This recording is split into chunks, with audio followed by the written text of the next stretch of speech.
Hi, good morning everybody. So, my dear students, today we will study the great emperor of the Delhi Sultanate, Firoz Shah Tughlag.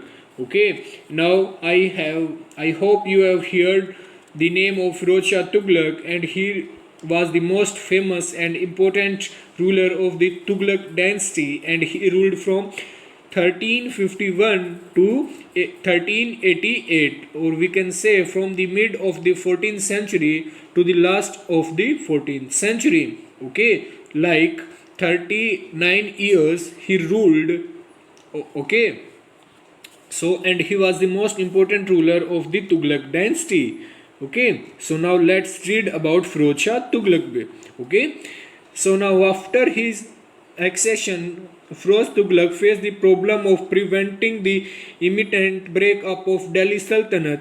He adopted the policy of trying to appease the nobility, the army, and the theologians, and of asserting his authority all over only such areas which would be easily administered from the center. He therefore made no attempt to reassert his authority over South India and Deccan. Okay, so now like जब इसको आपको पता है जब फिरोज शाह तुगलक राजा बना, शासक बनते ही इसके पास सबसे पहली जो चुनौती इसके सामने खड़ी थी वो ये थी कि दिल्ली सल्तनत को बचाना, टूटने से बचाना, और जो दिल्ली सल्तनत के अंदर विद्रोह चल रहे थे उन सबको शांत करना.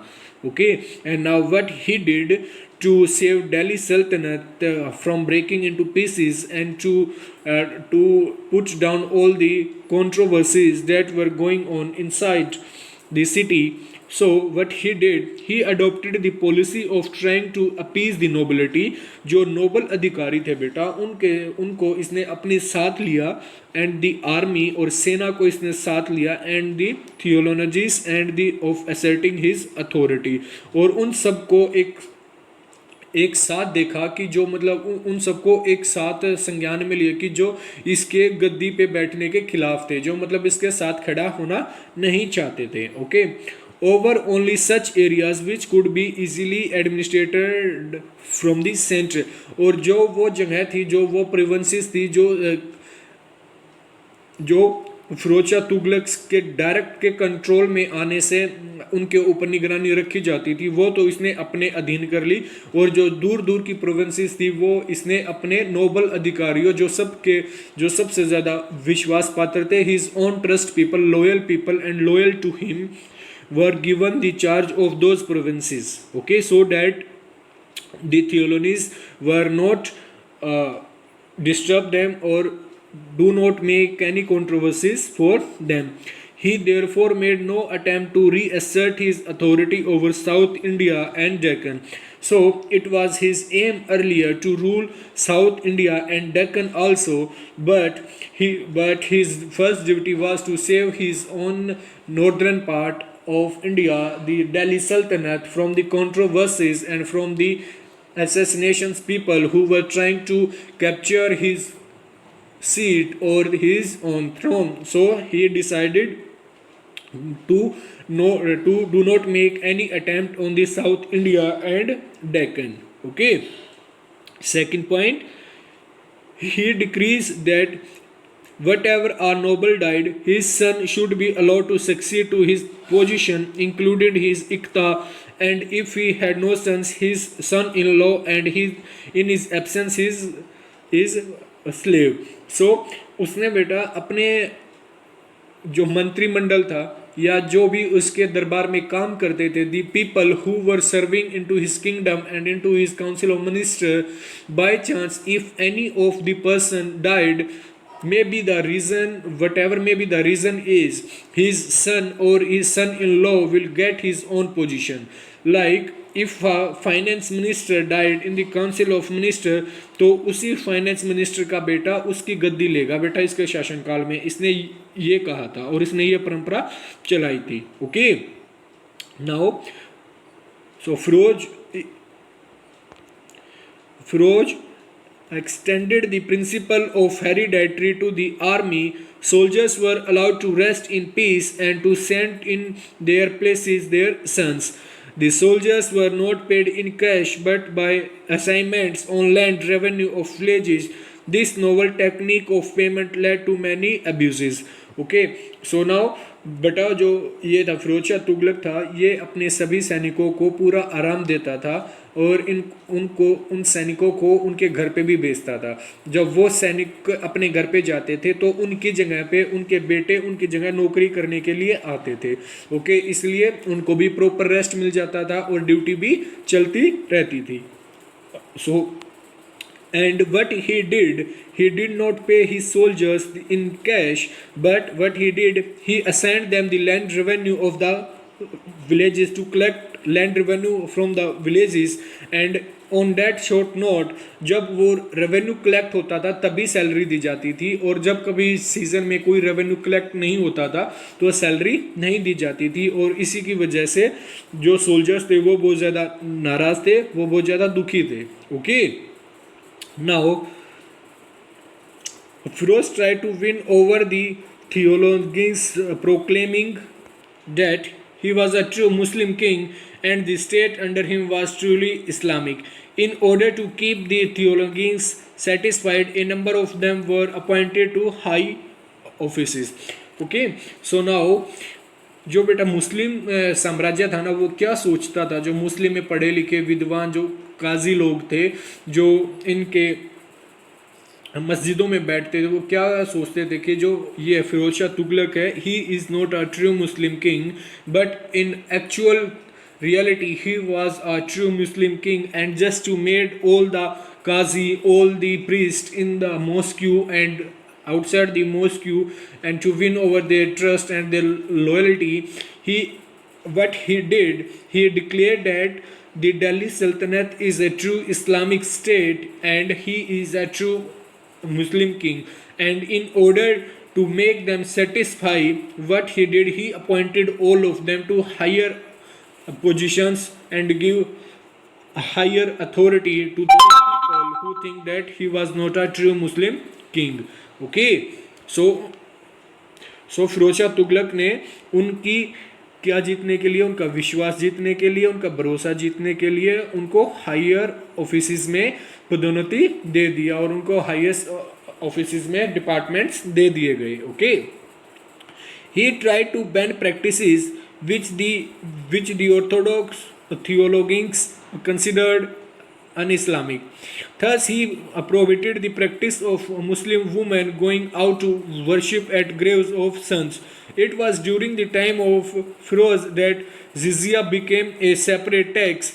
So Firoz refused to exempt the Brahmins from the payments of jizya since this was not provided for in Shaharat. Okay, now अभी इसने अपने शासनकाल के दौरान कुछ बहुत सारी बैन्स लगाए, बहुत सारे रिस्ट्रिक्शंस इसने पुट किए अपनी किंगडम्स के लोगों पे। Like first is that the Muslim women were stopped to going out of their homes for worship, कि जो मुस्लिम महिलाएं हैं वो बाहर पूजा करने के लिए या दुआ करने के लिए नहीं जा सकती।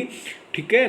सेकंड, इसने जो जजिया एक टैक्स होता है बेटा, jizya means the tax on the agriculture sector. Okay, jizya is a tax which was collected on the agriculture revenue, and he made jizya a separate tax. Okay, who made jizya a separate tax? Firoz Shah Tughlaq made jizya a separate tax, and he refused the Brahmins to pay jizya. और इसने जजिया को Brahmins को देने से मना कर दिया था, because at that period of time the Brahmans were not having any kind of land, any kind of agriculture occupation. Okay, so they were not allowed to submit the jizya tax. Okay, now the new system of taxation was according to Quran. 4 kinds of taxes sanctioned by the Quran were imposed, and those were kharaj, zakat, jizya and khams. Okay, like beta, like what happened next? There were 4 kind of taxes that were written down in the book of Quran. Quran में बेटा 4 तरह के tax लिखे गए हैं और फिरोज शाह तुगलक ने उन चारों को इम्प्लीमेंट कर दिया था. And what were the names of those taxes? First name is the Kharaj, second is the Jakat, third is the Jizya, and fourth is Khams. Okay, these are the four kinds of taxes that were written down in the book of Quran. And you all know that Quran is the holy book of the Muslims. So the Firoz Shah Tughlaq, just to make believe his own people that he is a true Muslim ruler, he imposed all those four into his kingdoms. Now खर्च was the land tax. Okay, जो खर्च था वो किससे संबंधित था? He was related to the land tax which was equal to the 1/10 of the produce of the land. मतलब 1/10 का हिस्सा. कि अगर 10 हिस्से, अगर सपोज करो कि 10 किलो गेहूँ एक खेत से निकले हैं, तो उसमें से 1 किलो गेहूँ कहाँ पे जाएगा? वो जाएगा खर्च टैक्स में. Okay, like if there is a total production of 10 kg of wheat into the field, then 1 kg of the wheat will be transferred to the kharj as tax. Okay, and the zakat was 2.5% tax on property. Like if the people who have a large land or large property like agriculture fields, home and other kind of lands, so they will give 2.5% of the total production on that property. Okay, jizya was levelled on non Muslims. और जो जजिया था बेटा वो उनके ऊपर लगाया गया था. I didn't tell you this before. Jizya was implemented on non Muslims like Hindus and Brahmins and Sikhs and all other communities those who were non Muslims. Okay, and khums was 1/6 of the booty capture during the war. Okay, और खाम्स किससे संबंधित था? Khams was related to the booty captured during the war. Okay, so Kham was related to the war. Okay, so these were the four taxes that was implemented by the Firoz Shah Tughlaq: Kharj, Jakt, Jizya and Khams. And Jizya was implemented on non-Muslims. Okay, so now next is in order the encourage agriculture, the Sultan paid a lot of attention to irrigation. Firoz repaired a number of canals. The first canal was from Satluj to Ghaggar. The second canal carried the waters of Jamuna to the city of Hisar. The third canal started from neighborhood of Madhavi and Sirmar hills and connected with Hansi. The fourth canal flowed from the Ghaggar by the fort of Sirsuti up to village of Hirani Kheda. Okay, so now my dear student, as you I shall tell you this fact that Firoz Shah Tughlaq is also called the king of river in India. भाई नदियों के राजा को क्या नाम है? उनको क्या कहते हैं? Firoz Shah Tughlaq. He constructed many canals. He constructed many cities. Like he constructed Hisar in Haryana. Okay, and he really focused on the irrigation system of agriculture because he believed that the production of the crop in a good quality will be produced only when the crops and the agriculture land will receive a good quality of water.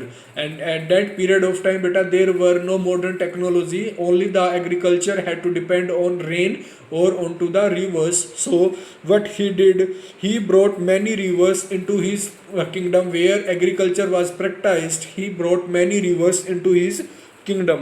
Okay, like the first canal was brought from Satluj to Ghaggar.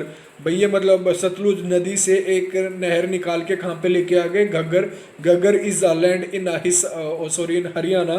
The second canal carried the waters of Jamuna to the city of Hisar. जो दूसरी नदी इसने बनवाई वो जमुना से बनवाई और वो कहाँ तक पानी लेके आती थी? वो लेके आती थी हिसार तक. Okay, now the third canal started from neighbourhood of Mandvi. और तीसरी नदी जो थी वो मंदवी से पानी लेके आती थी. ओके, एंड सिरमर हिल्स से एंड कनेक्टेड विद हांसी. और हांसी भी ये बिल्कुल हिसार के साथ में ही है, ये भी हरियाणा में ही है.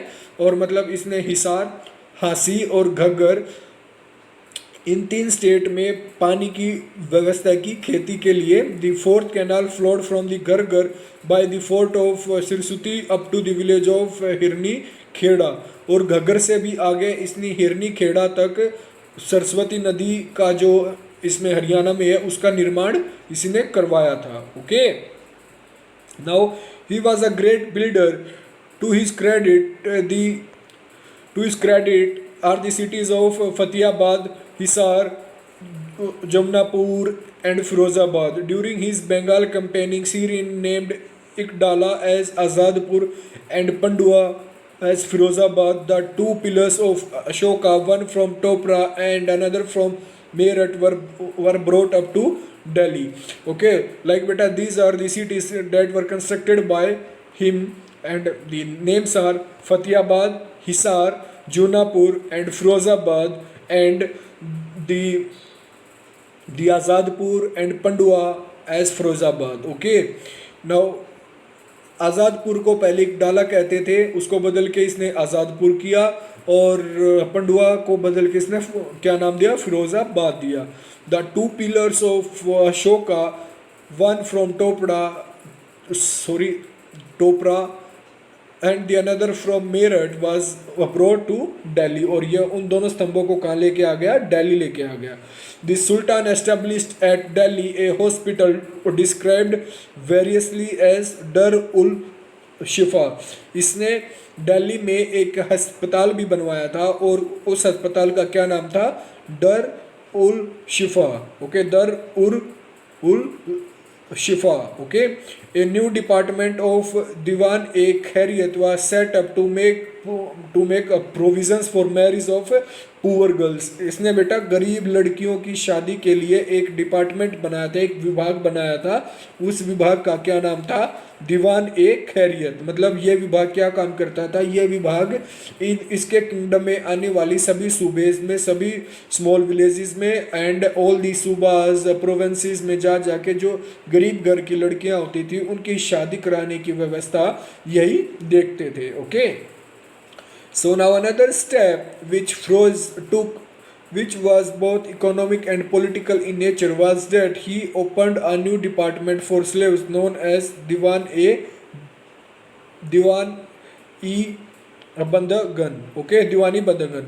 Okay, like what he did next for the slave, just like कि भाई एक राजनीतिक भी और एक अर्थव्यवस्थिक भी एक ऐसा रिश्ता जोड़ने के लिए कि भाई जिसमें इसके साम्राज्य में रहने वाले सभी युवाओं को अच्छा रोजगार मिले और सब कुछ अच्छे से हो. इसने क्या किया, इसने वहाँ पे एक डिपार्टमेंट बनाया गरीबों के लिए, और उस डिपार्टमेंट का क्या नाम दे दिया गया, Diwan i Bandagan. Okay, Diwan i Bandagan. Okay, so now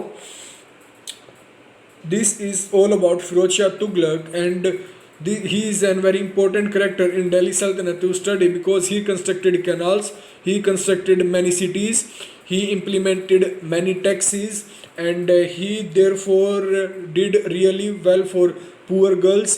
He opened hospitals, he opened Diwan e Bandagi for slaves to get jobs. He appointed many peoples into his kingdom to higher positions, and stopped some bad practices also. Okay, so now I hope you like the video, and in the next video we will study another emperor. Thank you.